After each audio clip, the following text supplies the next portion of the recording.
Episódio 2 dessa série é Entendendo a Terapia, o que ninguém te explica. E o tema de hoje é: como saber se você precisa de terapia? Será que você sabe fazer essa identificação? Ou simplesmente você fala, eu não preciso de terapia? Vamos entender um pouquinho se você precisa ou não? Antes de tudo, deixa eu me apresentar. Olá, sejam muito bem-vindos a esse canal. Me chamo Sabrina Marli, sou psicóloga terapeuta especializada em relacionamentos, traumas e desenvolvimento pessoal. E é aqui que você vai encontrar ideias poderosas, dicas práticas e reflexões profundas para você transformar a sua vida. E se esse conteúdo faz sentido para você, clique aqui embaixo para se inscrever nesse canal e ative as notificações para que o YouTube possa recomendar novos vídeos meus para você assistir. Bora pro conteúdo? A estratégia dessa série é justamente desmistificar essa ideia sobre a terapia e sobre o cuidado com a saúde mental, né? E principalmente ajudar as pessoas a entender, né, os sinais que levam a elas a buscar, né, esse tipo de ajuda, a não negligenciar quando essas situações estiverem acontecendo. Afinal de contas, a terapia ela não é só para apagar incêndios ou para tratar algumas crises, né, emocionais que o indivíduo esteja vivenciando. A terapia ela pode ser uma prevenção, né? Antes de você chegar a esse esgotamento emocional, você conseguir lidar, né, com as suas emoções antecipadamente, evitando a crise de ansiedade, a depressão. Então, é para isso que o indivíduo ele inicia o processo terapêutico, ele se antecipa. E eu já te adianto no início desse vídeo, se você é um indivíduo que passou por grandes dificuldades na sua vida, por traumas, uma convivência familiar difícil, pais controladores, mães narcisistas, né, dificuldades, perdas, frustrações, mudanças exageradas, escassez, né, a fome, escassez em vários aspectos de afeto, de amor, de carinho, né? Então, te adianto que pode ser muito útil para você iniciar o processo terapêutico para que você consiga entender essas vivências que você teve. Porque justamente se você não lidou com essas situações na sua trajetória, na trajetória da sua vida, você simplesmente deu de ombros, né? Finge que não se importa, né? Então, esses traumas, essas questões que você vivenciou, pode sim contribuir para suas emoções, para os seus pensamentos, para sua ansiedade. Então, a terapia ela pode te auxiliar no manejo e na elaboração dessas questões, dessas demandas que você esteja vivenciando e experienciando, tá bom? Porque justamente existem situações onde o paciente ou a pessoa que me procura, né, para fazer terapia fala: "Ai, mas será que eu realmente preciso fazer terapia? Eu acho que eu não preciso fazer terapia". A gente avalia que a nossa maturidade em resolver algumas questões sejam eficiente na resolução dos conflitos internos que existem dentro de nós. Então, assim, por mais que você lide bem com as demandas externas, você acumula internamente os seus sentimentos e emoções.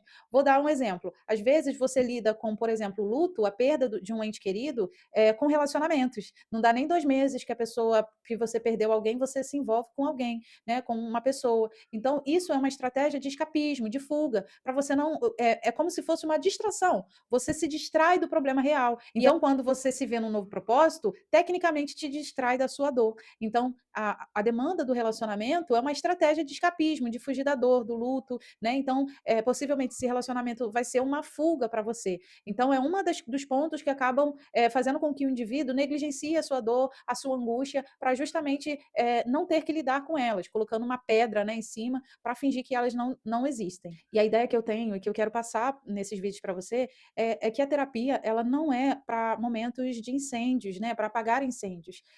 A terapia ela não é somente para que quando você estiver em crise ou para você que, porque realmente quando a gente não resolve uma dor que a gente está sentindo, essa dor não aumenta. A mesma questão emocional, quando você não resolve, não soluciona, não avalia as suas questões emocionais, os seus traumas, os seus sentimentos, possivelmente isso vai gerar um dano muito maior, né? Aí é o estopim, aí você entra em crise de ansiedade, em crise depressiva, porque você está tão esgotado emocionalmente, você não percebe que é você mesmo quem está negligenciando a sua saúde. Então, a terapia ela não é para eventos onde você está fora de controle. A terapia ela é uma prevenção, a terapia ela é preventiva. É na terapia que você vai ter clareza, direcionamento, né, provocações e percepções diferentes sobre você, sobre sua atitude, sobre seu comportamento, né? E conforme você vai se conhecendo, isso vai te gerando e te trazendo leveza, né, e completude. Então, a terapia ela faz esse processo de te trazer a consciência do que você sente, do que você está fazendo, da sua vida, por que você está rodando em círculos, né? Por que você está com um padrão repetitivo de comportamento autodestrutivo e sabotador, né? Então, a terapia é justamente para isso, é para prevenir também, né? Não só para quando o caos está instalado. Nesse próximo tópico, eu quero conversar com vocês um pouquinho sobre os sinais de que você pode perceber em você de que você está precisando de terapia. Então, eu vou falar alguns sinais aqui para vocês. Se você se perceber em alguns desses sinais, talvez seja a hora de você começar a fazer terapia, tá bom? O primeiro é a sensação de cansaço emocional, né? Mesmo você dormindo, mesmo você se alimentando bem, mesmo você fazendo atividade física, você se percebe num cansaço emocional, como se você estivesse lutando alguma guerra, né? Emocional e um conflito dentro de você e você não consegue resolver. Ou seja, sua mente está sempre cansada, cansada de pensar em coisas que não era para você estar pensando. Vem a nostalgia dos contextos familiares, das suas situações ruins, né? Sobre a sua vida, sobre o seu desenvolvimento. E aí, mesmo que você perceba, ah, não, mas agora eu não tenho falta, não, mas agora eu tenho uma casa bonita, ainda assim você se sente magoado, ainda assim você sofre, porque você está vivendo no passado e você não percebe, não consegue se transportar para o presente. Então, quando você não tem a elaboração das suas emoções, você vive no presente, sofrendo pelo passado e sem perspectiva e sem ter visão do futuro. Isso é o processo depressivo, né? E aí você não se percebe no momento que você está vivendo e aí isso te gera angústia, ansiedade, porque você não consegue se projetar, você está sofrendo, né? Você está angustiado. Então, a sensação de cansaço é um dos pontos que você pode observar em você mesmo. O próximo tópico são os pensamentos repetitivos negativos sobre si mesmo. Ou seja, você tem tanto uma percepção ruim sobre o seu valor, sobre a sua importância, você vive nessa falta de pertencimento, você não se sente bem em lugar nenhum, se sente deslocado, como se você fosse um peixe fora d'água, né? Nenhum lugar é lugar para você. E qualquer lugar que você esteja, você se sente deslocado, né? E sempre esse pensamento, caraca, você é tão burro, você é um idiota, você é o problema, né? Esses pensamentos negativos sobre você pode ser um sinal para você iniciar o processo terapêutico. O próximo é a dificuldade que você tem de lidar com as frustrações simples. Por exemplo, o trem atrasou, você fica irritado, você fica indignado, você fica frustrado, porque você já tinha uma programação, você já ia tomar café no trabalho, você já ia encontrar um amigo, o horário está passando, e consequentemente, se você chegar atrasado, isso pode pegar mal para você. Então, as frustrações, né, mínimas transformam o seu dia. Talvez esse também seja um sinal para você iniciar a terapia. O próximo tópico é sofrer por antecipação, ou seja, você prever algo que vai acontecer no futuro e você já sofrendo antecipadamente. O futuro ainda nem é o presente, mas você está sofrendo, você está angustiado, isso faz você perder o seu sono, isso te gera alguma dor física ou algum sintoma físico, né, como enxaqueca, gastrite, né, azia, e aí dores no corpo, musculares, né? Então, assim, você fica vivendo e remoendo como se aquela situação tivesse que ser resolvida de imediato. Então, você sofre por antecipação, também é um sinal. Um outro ponto é o choro engasgado. Você sente, até quando alguém chama a tua atenção, sente um nó na garganta, já sentiu um nó aqui na garganta, uma vontade de chorar, mas aí você engole o choro, né? Ou porque você tem demandas demais, ou porque a sua rotina não permite, ou porque você não tem esse espaço para desarmar, né? E ter um momento seu. Eu costumo dizer para os meus pacientes para chorar. Tem que chorar, gente. Tem que ter um alívio, tem que ter uma forma de você se aliviar. E o choro, a ideia que eu tenho é que são palavras da alma, né? Então, o choro é essa sensação de alívio inexplicável que a gente sente após chorar, né?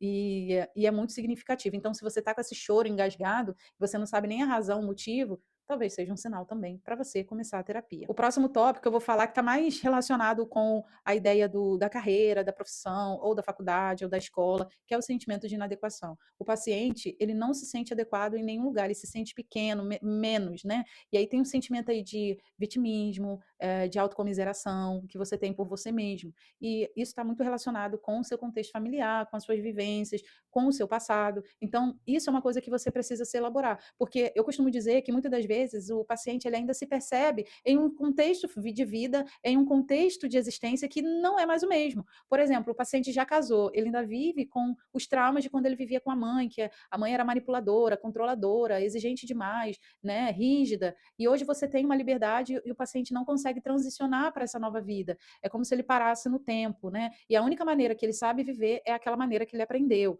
Então, é uma desconstrução no processo terapêutico dele passar a se enxergar de uma maneira que ele quer se enxergar e não que os outros o enxergavam. O próximo tópico é o medo do abandono e da rejeição. O paciente ele vive constantemente se flagelando pelos outros, não sabe impor limites, tudo diz sim, mesmo que se prejudique, né? Ele faz para o outro em detrimento de si mesmo, porque ele tem receio que as pessoas o abandonem, que ele tem receio de ficar solitário, de ficar sozinho, né? De não ser querido, de não ver as pessoas valorizando ele, de ver justamente as pessoas se afastando, né? Então, ele diz sim para tudo, ele não impõe limites, né? Ele faz para o outro em detrimento a si mesmo, ele se flagela, ele se culpa, ele se põe em uma situação muito ruim dele com ele mesmo, por querer beneficiar sempre o outro, né? Em se pôr em segundo plano. E o último é a incapacidade de tomar decisões, mesmo que elas sejam pequenas. Você fica na dúvida por tudo, até uma comida que você vai comer. Você não consegue decidir nada. Ah, eu quero X, eu quero Y. Vai, uma coisa simples, vamos botar, eu vou de metrô ou de carro para o trabalho, né? E você fica remoendo aquela decisão, você fica avaliando os pós e os contras, você faz constantemente análise para uma decisão simples. E aí vem a questão, né? Ou você não toma uma decisão porque tem medo de errar, né? E você não quer ser vista como uma pessoa que errou, que, né, que tomou decisão ruim, errada. Então, assim, você tem muito, isso está muito ligado com perfeccionismo, tá? Então, assim, só para antecipar vocês. Então, cada situação dessa que eu falei, se você se identificar em alguma delas, opa, acendeu um sinal de alerta aí. Talvez você precisa de terapia para ontem, tá? Vamos para o próximo tópico. No próximo tópico, a gente vai falar sobre os comportamentos que indicam um pedido de socorro, tá? O primeiro deles que eu quero falar é o isolamento social, sem motivo. A pessoa ela não sente mais vontade de socializar, ela justifica que está com a bateria social baixa, né? Mas talvez seja pela falta de paciência, né? De lidar com outro indivíduo, ou porque está tão esgotado de si mesmo que não quer a demanda dos outros, não quer compartilhar nada com ninguém. Então, o indivíduo ele vai se sentindo mal e talvez para que o outro não perceba, ele se isola, ele se esconde, né? Então, esse é um dos indicadores. O próximo tópico são relações repetidamente tóxicas. O indivíduo sai de um relacionamento entre outros, sai de um entre outros, sai de um. E tóxico não é só quando existe o extremo da toxicidade, tá, gente? Como, por exemplo, agressões verbais e físicas, né? Quando existe a falta de compreensão, existe uma série de comportamentos que o outro vai tendo e você vai, né, se submetendo, ou porque não quer se separar, ou porque tem medo da solidão, do abandono, da rejeição. Então, você entra em um relacionamento tóxico atrás do outro para você não ficar sozinha. É chamado esse comportamento também de rebote, né? A gente entra numa outra relação para se distrair da relação anterior, né? E não lidar com a dor da perda, a dor da separação. Então, esse indivíduo ele vai estar sempre em relacionamentos tóxicos justamente porque ele não passa na autoconsciência dele de ter que avaliar, de ter que pensar, de ter que escolher, né? Então, ele já está só sobrevivendo, ele está seguindo um fluxo, né? E aí segue um fluxo de comportamentos autodestrutivos, sabotadores e comportamentos disfuncionais.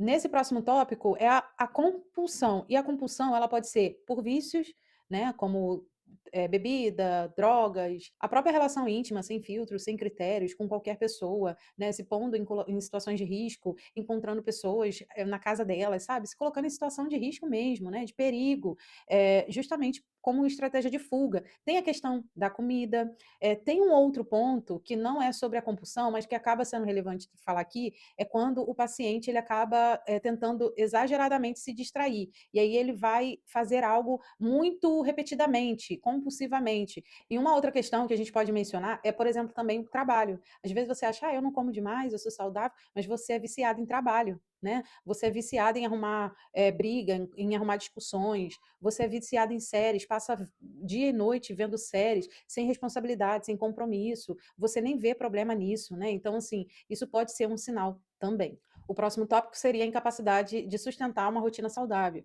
O indivíduo come mal, o indivíduo come miojo, porque é uma coisa mais prática, mais fácil. Ele não entende que ele está colocando só coisas, vamos chamar de porcaria, né, no corpo dele, né? Então, assim, que inflama, que provoca mais ainda, talvez, a obesidade, come o que quer, justamente. E aí, essa coisa da alimentação é algo muito fácil de identificar, porque o indivíduo ele não come por fome. Porque assim, gente, a gente que gosta de comer um hambúrguer, um doce, um chocolate, é normal, é natural. Mas quando o indivíduo ele só sacia seus desejos, quando o indivíduo ele só está ali fazendo manutenção dos seus desejos, das suas compulsões, a gente vê que tem uma problemática no comportamento dele. Por que ele quer se fazer feliz o tempo todo, né? Porque comer uma coisa que a gente gosta traz aquele êxtase, né? Aquela sensação de felicidade mesmo, né? Quando a gente come um hambúrguer que a gente estava com vontade de comer, quando a gente come uma batata frita do McDonald's, seja lá o que for, né? Um sorvete, né? Ou doces exageradamente. Então, a gente vê que aquele indivíduo ele está tão mal com ele mesmo que talvez a única coisa que deixe ele menos triste é a alimentação, é a comida. Né? E por isso que ele só come o que ele gosta, porque assim ele se sente feliz. O próximo tópico é autossabotagem em metas pessoais. Por exemplo, o indivíduo, ele quer fazer algo muito produtivo, muito legal, muito bacana, mas ele se coloca tantas problemáticas, né? E aí, como eu falei anteriormente, tem um pouquinho a ver com a questão do perfeccionismo, né? Sobre como aquela pessoa ela não quer ser fracassada, ela tem medo do fracasso, ela tem medo do erro, ela tem medo de que as coisas não dão certo, que ela nem tenta, né? E se ela tentar e fracassar, e se ela tentar e der alguma coisa errada, como que ela vai explicar? Então, na opinião dessas pessoas, é mais fácil não fazer do que sofrer tentando e fracassando. Então, e essas pessoas, elas vão ter um pensamento muito crítico, muito julgador, né, muito exigente sobre elas mesmas.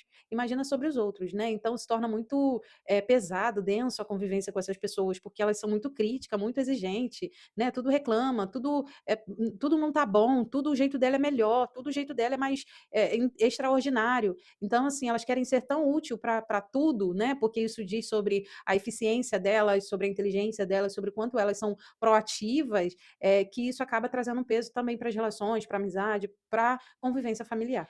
Por último, a dificuldade de dizer não e carregar a culpa sobre tudo.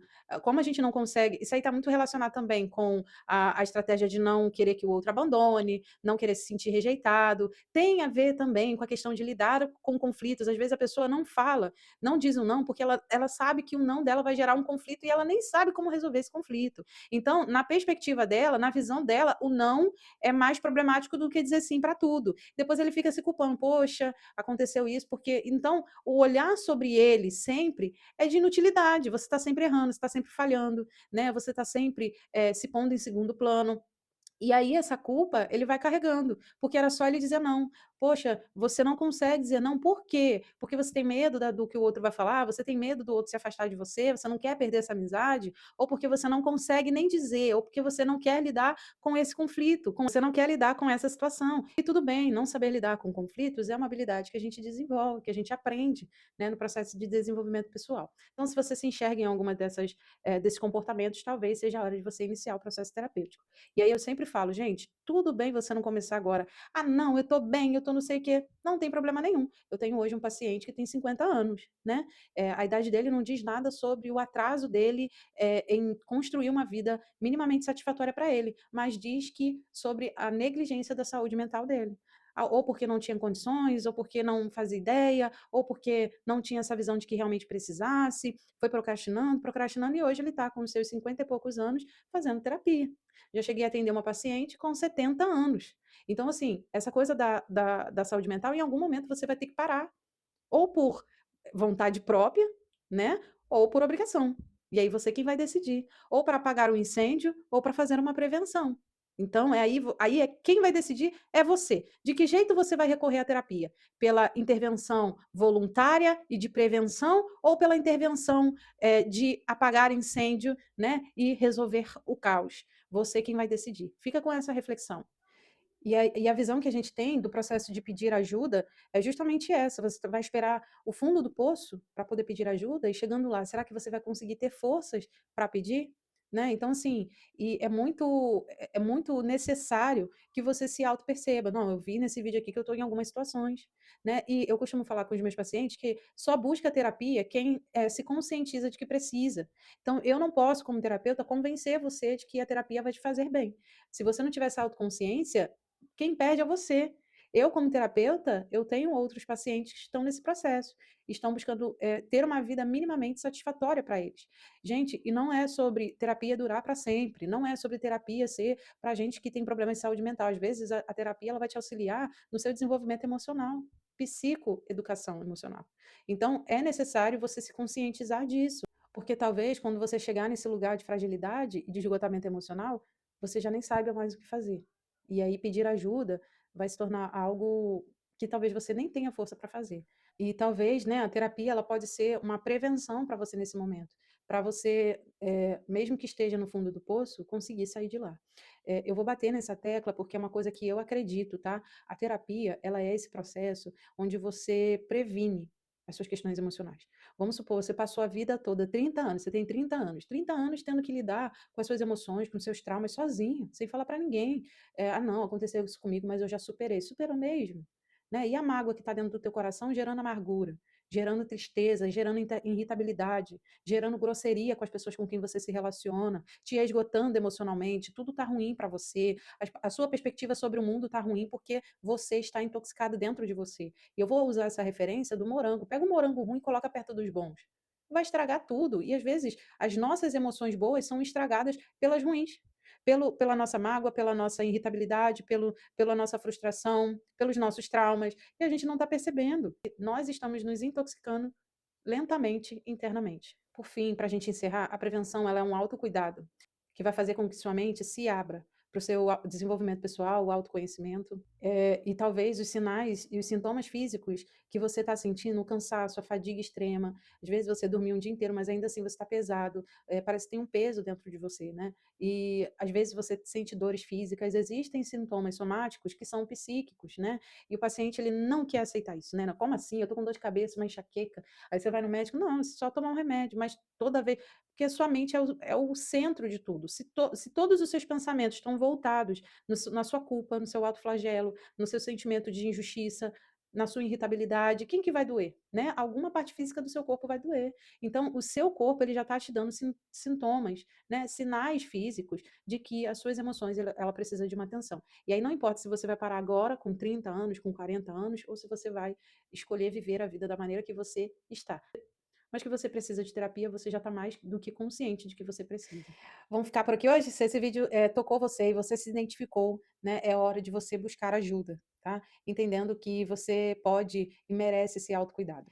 E no próximo vídeo a gente vai falar um pouquinho sobre o que esperar da primeira sessão. Talvez isso faça você perder o seu medo, saiba o que esperar, né, dessa primeira sessão e principalmente perceba que você não precisa passar por isso sozinho, né, solitário. Se esse vídeo fez sentido para você, clica aqui embaixo, curta, comenta, compartilhe com alguém que precisa ouvir também.